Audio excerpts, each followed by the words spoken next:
The Jazz Spotlight, Episode 19.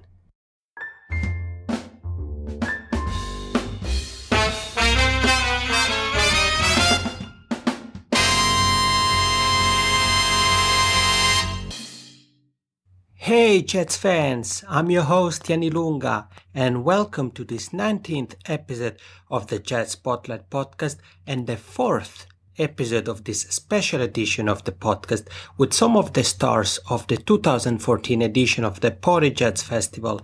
If you have listened to last episode, to episode 18 with Pierre Chrétien of the Soul Jazz Orchestra, you remember what I said, that today there's actually gonna be 2 episodes. So on the first episode of the day we had Pierre Chrétien, and now we have this episode with a fantastic singer that I'm really excited about it. She's gonna be here on the podcast to talk about how she got started with music, her latest album, If You Knew Her, the jazz singers she thinks every jazz vocalist should listen to, and she also gonna give out tips to those who would like to follow her footsteps and become singers. And like always, remember that you find the links to all the things we talked about in this episode at thejazzspotlight.com/episode 19. Without further ado, here is a jazz talk with Zara McFarlane. Enjoy! Hey everybody, what's up? Yanni Lunga here, and this is the special edition of the Jazz Spotlight podcast from the Pori Jazz Festival in Pori, Finland. And I have another guest here, a super guest, who actually have just finished her performance here, so she must be pretty tired, but she still finds some time in her busy schedule for the podcast, so I'm really glad she could make it. Where to start from? You know, her set was amazing, despite the weather not being too much on her side. It was a bit raining, but you know, the rain didn't stop her, didn't stop the audience for enjoying her music. She now comes here she had come to Finland to present her latest album, If You Knew Her. And you know, she's been around quite a lot, really busy, at North Sea Jazz Festival in the Netherlands, Ghent Jazz Festival in Belgium, and now we're gonna hear more about her upcoming gigs. It's with great pleasure that I welcome on the show Zara McFarlane. Hey, how are you? Hello, I'm good, thank you. How are you? I'm great, thank you. Thank you for being with us. You're welcome. And you know, for taking this time after the gig. So it's your first time in Finland. So what are your first thoughts after, you know, performing here, seeing how the Finnish audiences have welcomed you? Oh, it's been wonderful. Everybody was sat in the rain mostly, unfortunately, for most of my set, but they were still there with their ponchos and things, trying to just enjoy the music. So that's really amazing for my first time here. I think they managed to enjoy it, and yeah, such an amazing venue. This festival is wonderful. So I reckon if it was a beautiful day, all day, it would have just been an absolutely amazing festival. But I think the weather hasn't dampened it too much. No, definitely. I have to agree with you because I was in the crowd and, you know, the rain wasn't bothering. Luckily, it wasn't raining too much. So we have quite many things to talk about. But the first thing I would like to ask you a question that I ask many guests. You know, how did you get started with music? With music in general, I think I started performing as a child, as many people do, through dancing. I did dancing when I was about 8 or so. I learned piano when I was about 5 from my sister at first, and then I went on to study a little bit at school when I was 8. Didn't really get very far with it, to be honest, but it still helped me in the long run with songwriting and things. And then I studied musical theatre when I was 16, so I went into a performing arts college when I was 16, and that was really where things kind of progressed the most. And it's interesting that you mentioned the kind of performing part of your education. What kind of impact has had on your musical career do you think has helped you somehow? Yeah, I think so. Well, before I was even studying at the Performing Arts College, I did put myself into lots of different competitions. So back then, this is way before X Factor and things like that, but I would try to seek out different opportunities to perform. I started writing songs when I was 11, and I just wanted to sing them in places, so I tried to find places to do that. But then when I went to study performing arts, I studied music, dance and drama, and it really did teach you the art of performance and simple things like how you stand on stage, how you should project your energy to the audience, things like that sometimes you don't always learn, unfortunately, in music colleges necessarily, because you're so engrossed in the theory of the music. And for me personally, I really enjoyed those aspects of the dancing and the physicality of performing as well. So now I have a kind of a tough question coming up because, but no worries, not too tough. Some of our listeners are, studying music, or they're maybe just starting out with their musical career. And what kind of advice would you have for them in terms of, you just mentioned about the performance and, how to be on stage.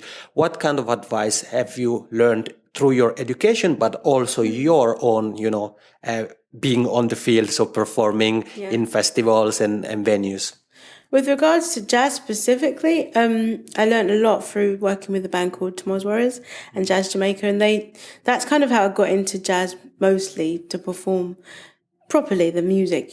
Before that I'd learned some of the songs, the jazz standards from musical theatre, but what they taught me was the act of just getting on with it and just trying it. When it comes to scatting, when it comes to just putting yourself out there, you have to just go for it. Don't be too preoccupied with getting things perfect. It's good to get things perfect when you can, but also you have to balance it with the idea with regards to jazz music, of improvising and putting yourself out there and challenging yourself. That's really important, I think, with jazz. But then in general, as a performer, you have to be excited about what you're doing, and you have to really have a lot of determination and energy to keep going, because you might get some small successes and then things kind of dip away, and without you putting the energy in yourself to make it keep going, and without support as well, sometimes with family or friends or whoever, it's hard to keep going. So you just have to know what you want, try to make that work for yourself, and just try to tell people about what you want to do, get everybody else excited about what you want to do, and keep yourself excited about what you want to do, which can be the hardest thing. And, staying in the performance side of our conversation, you have been performing at festivals such as Bodyjet's Open Air Festival, in music venues and on TV. Is there a difference in the way you prepare for shows in these kind of different settings? For me, so far, no. I'm quite new to the whole TV thing. I haven't done that much TV, but not really, because luckily with those particular shows as well, they have actually been actual gigs. There's an audience there watching. I think perhaps if I was in a different situation where it wasn't set up as a gig, I might feel the need to readdress or reassess how I might approach performing in that environment. But because all the TV things that I've done so far, it's like a normal gig for me. So I just do what I normally do. And it just so happens that there's cameras there. Okay. That's how I see it anyway. I think it's very good, kind of advice, and to be just spontaneous and do things like everyone would usually do. I agree with you. And now I want to go a bit more into your music. So enough with the performance. And I would like to ask you a couple of things about your albums. Let's start with actually the latest one, If You Knew Her. Where did you get the inspiration for this album? This inspiration came from my family, really. I wanted to write a song about my family and how much I've got a lot of women in my family, so how much they have helped me and kind of supported what I'm doing musically as well as outside of that, but also all the things that I've seen as well with them, the things that they've gone through, heartache, life, losses, all the different things that people in general go through. They were just my inspiration to write a song, but in the end, it became an inspiration for the whole album, and they were kind of the theme that kept the album together. And if you were to choose a song of this latest record, which one is your favorite? It's so hard. It's so hard to have a favorite, especially on that album, because they all show different aspects of women or emotions, is what I was trying to get at. And they're just so different, I think, the energy of the songs or the emotion of the song. It's really hard to choose one. Okay, we can stick with that. It's also nice to hear that your work it's so good that it's so difficult to choose one. True, but for me personally, I really enjoy singing the different things for different reasons. Some of them it's the lyrics, some of it's the melody, some of it's the opportunity to just mess around. Angelada is just a fun improvisational piece, so that's something that's really fun to do. But then Her Eyes is really nice to sing because of what it was about, and then Woman in the Olive Grove is quite a deep emotional song, so that's like a message that I'm trying to send out to other people. Then there's, I don't know, there's love, which is really important as well. And they're all just really different. And now it's been 3 years until your first record, Until Tomorrow. How have you changed? Do you feel that you have changed? And if so, how? Musically speaking. I don't feel that I have changed, but if you look at the two albums, they are different, that's for sure. I suppose as a person in myself, I know that I enjoy the different styles of music that you might find. I think the first album, people kind of explain it as being a bit more traditional. Second album's got other influences like soulful things, reggae, covers, whatever. But for me, that's all part of me. So although maybe other people haven't heard that part of me yet, except for with the second album, for me, it still feels like me. So I don't feel that I've changed. But it's nice to hear from other people that they hear a development in the music. So that's really nice to hear. And, speaking of developments, is there something that you still dream of, for your musical career? Is there some goal that you have that you can share with us, or something you would like to do in the future? Loads. I want to do lots of things. I want to continue having remixes and things like that. I love working in different styles of music, but I definitely want to continue in the jazz vein. I'd love to work with some more traditional jazz artists like Wynton Marsalis or someone like that, who, knows the history, knows the tradition, that would challenge me in that way. But then I'd love to work with someone like Gregory Porter or Jose James that do other things. I want to write a musical. I want to work with an orchestra. I want to do all sorts of things. So one can hear in your voice that you're really excited about those things, and it's nice to hear that you're so motivated and eager to achieve all the goals you have like in your life, both like musically speaking, but also in your like private life. And if you were to give an advice to a younger you when you started, is there something that you would tell yourself? What I would actually tell myself is to enjoy it more, because not that I don't enjoy it at all, I absolutely love it. But sometimes when you are nervous about something, you kind of don't enjoy the moment for the moment. And then in hindsight, you're like, oh, wow, it was amazing. But when you're actually going through it, sometimes you might be stressed about it or worried about it before you go and stuff like that. And I would tell myself just to relax and just try and enjoy every single second of it. You make it sound so easy, but I think there are very wise words, because I think that sometimes, in a way, the pressure can kind of, create a situation in which you feel that, okay, I have to focus on, for example, ending this show, and you don't kind of think about the real moment or like about the enjoyment side of it. I think I'm able to do that far more now, definitely in the last probably 8 years or 5 years or whatever, but when working with different people. But I think in the early stages, when I was beginning to do things that became big, like when I was on TV when I was a teenager as well, singing and stuff, and it was a great experience. But I know that I remember being nervous at every step. Nervous to do the audition, nervous to the second audition, nervous to get on the TV, nervous to do the TV. Like, if I just didn't worry about it so much, I could have enjoyed more. Like, you could have had more, I don't know, you could have learnt more maybe, seen more, understood more, felt more. That would have just been nice. But at the same time, I still really enjoyed it. So I think that's the bottom line. That's what matters in the end, that, despite being nervous before and during, that you still enjoy it. Yeah. And would you have some advice for the listeners who, would like to become singers? Is there some advice that you would give them? I would say, personally, for me, it's very important to know what you're doing and know what you're talking about when it comes to music.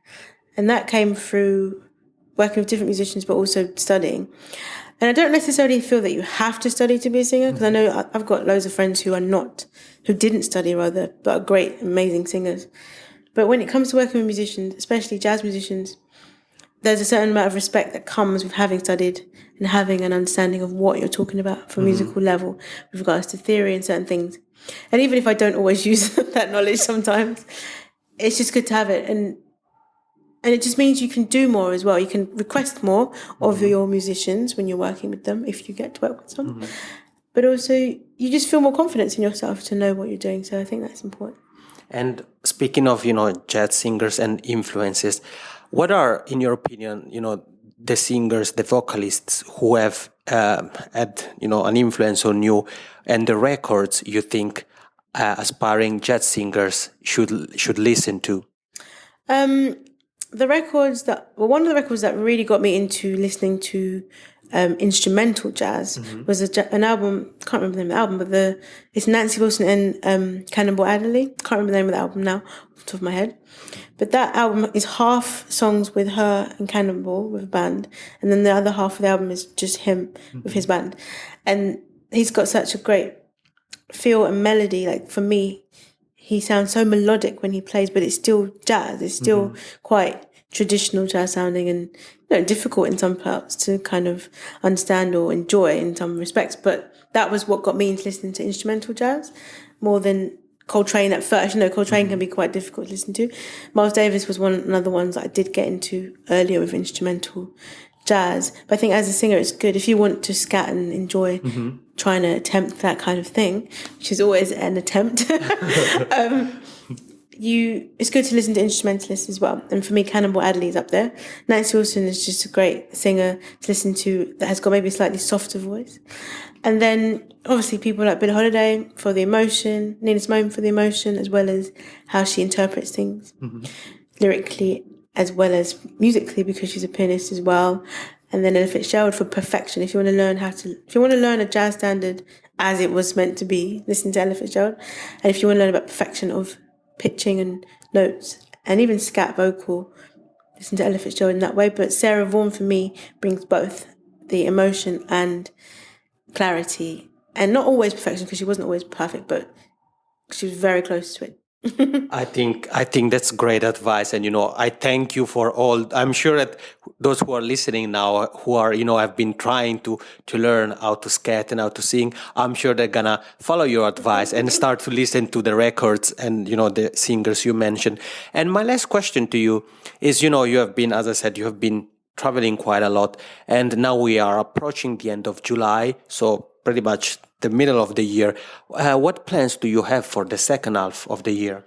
So we are now in July. I will be teaching on a course actually in the south of France early August, then still gigging between now and the end of August around Europe and the UK. And then in September I should be starting my next album, should be starting thinking about it, so writing, trying to explore some things there. And probably doing that towards the end of the year as well as, again, touring. I think we have some more gigs coming in Spain and France and Germany, possibly.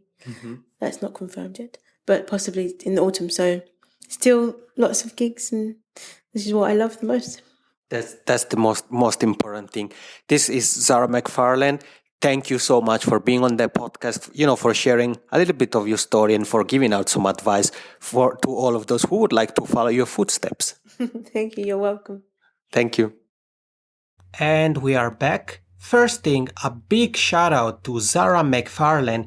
Thank you so much for being with us today and for giving out tips for, those who would like to follow your footsteps and become musicians. Thank you, thank you, thank you. I just would like to give you a hint about one of the next guests, because it's actually someone that Zara mentioned in the interview. So get ready and, come back tomorrow at jetspotlight.com/podcast to see who the new guest of the Jet Spotlight podcast is gonna be. I assure you it's gonna be another great day with another guest or other guests. Might be like today that there's gonna be 2 episodes. The only way to find out is to go to the jetspotlight.com/podcast and check out if there's gonna be 1 episode or 2 episodes. Or in alternative, follow the Jet Spotlight on Twitter at Jet Spotlight to see, if what the situation is, if there's going to be 1 guest or 2 guests. I just can tell you that tomorrow is going to be another great day. So make sure to stay tuned with the Jet Spotlight. Also, would like to remind you that, if you're looking for jazz clubs in your city, or perhaps you're planning a vacation somewhere and you would like to listen to some jazz and see what venues there are in the place you're going to, or you're looking for some festivals around the world, you can find maps with festivals and clubs listings at thejetspotlight.com/clubs for jazz venues and thejetspotlight.com/festivals for jazz festivals.